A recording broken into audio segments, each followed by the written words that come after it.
Hey guys, Gary here from RVLivingLIFE. Welcome back for another video. So today we're going to be talking about water. And when we first started out camping, we were sleeping on the ground with our kids, in a tent trailer. Even my wife and I, when we first met, we were sleeping in a tent. And we always brought bottles of water with us camping. And by the end of a weekend or a week or even 2 weeks, we would have dozens, if not hundreds of these bottles that we had to recycle. And it really became quite a pain, and it just didn't seem right. So over the course of time, we slept on the ground in a tent. We had a tent trailer for a few years. We traveled out west in a Class C, and then now we have a Class A coach. And all the way along, we've gone through hundreds and hundreds and hundreds of these bottles. So we've decided to, let's do it right. So when you look at the outside of the coach, most people are hooked up to the spigot. They have one of these Camco tubular, the blue thing on the end of the spigot, the filter. And, everyone's seen them, and you probably use them yourself. And what that does is it filters the water sediment down to about 20 microns, which is okay. It takes a lot of stuff out of the water, and that's a good start. And then when you get into the coach, you may have a whole house filter. They brag it. That's a fantastic thing to have. It's better than nothing, of course, but really it's just taking more sediment out. There may be a charcoal filter in there that might be doing something, but it's not a lot. And then, we have this great fridge behind us here. You can see it up here. It has a water filtration, a water dispenser, ice cube dispenser, crushed ice, and we really want to use that. But with those two filters, you really can't, it's just not safe. So we decided to go with a reverse osmosis system, something that filters out everything, and a UV light that kills all the bacteria and what have you. So I believe it's 11-stage system, and then we have the two filters outside that I described earlier. So we're looking at like 13 filters, and then there's one in the fridge itself. That's 14 filters before you drink the water. So it's really doing something. And I believe 7 or 8 or even 9 of the filters are taking stuff out of the water. And then there's a few of them there that are putting stuff back in, the proper minerals that you want to drink and everything. And I tell you, I've never drank water that tasted so good in my life. It's fantastic. So we're really happy with the system, and now I'm going to show you how we put it together. And basically, it wasn't too hard. It only took a couple hours. People like doing projects on their motorhomes or their trailers or what have you. So if you're looking for a project, this is a great one, and you'll never regret it. So let's have a look. This is the original water filter. It's a single water filter for the drinking tap. Now, I'm sure a lot of people use these, and they're great. But to me, it's only one filter, and I'm not happy with that. I wanted something a lot more. And I also wanted something with reverse osmosis and a UV light, so that didn't have that. So this is the 2 hose lines that it connected to.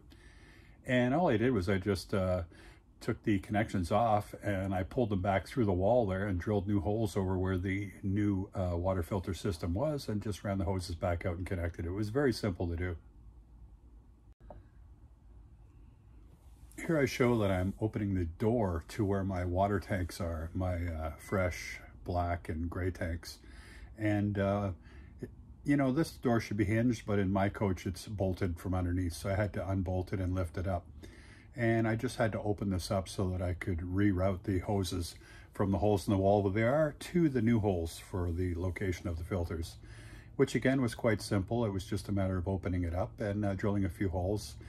Be careful where you do drill the holes, and then just connect it all together. It went very well. So this is the original box that came in. It's quite colorful. I believe it's by Water Express or something. I'll just put a link in the description below. And here's all the parts inside. You can see that on the left there's 2 tubes. Those are the UV lights. There's also a coil of hoses that come with it. There's the pressure tank. There's all the filters on a rack. And then there's the UV light power pack to keep it powered up. Now, it does look like quite a bit of stuff, but it's all actually quite easy to install. Everything on the right-hand side, it's mounted to a rack already. All the hoses are connected together. Everything is done for you.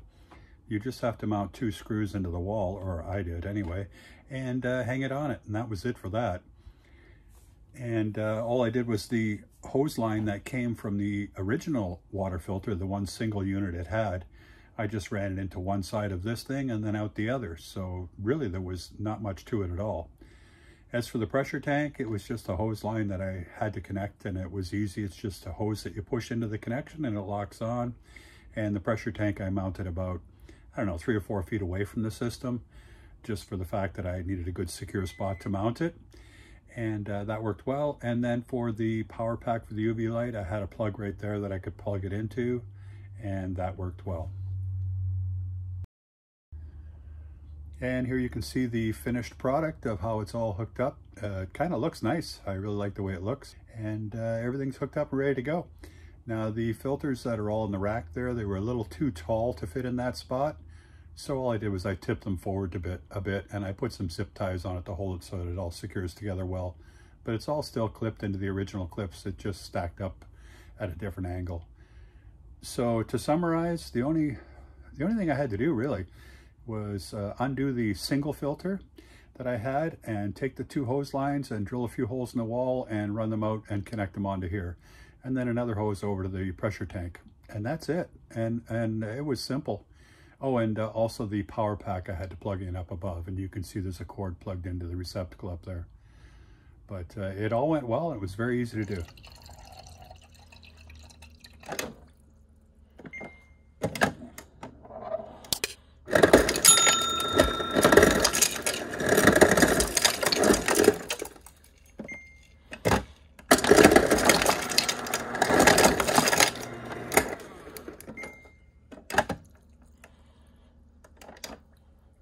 Love it.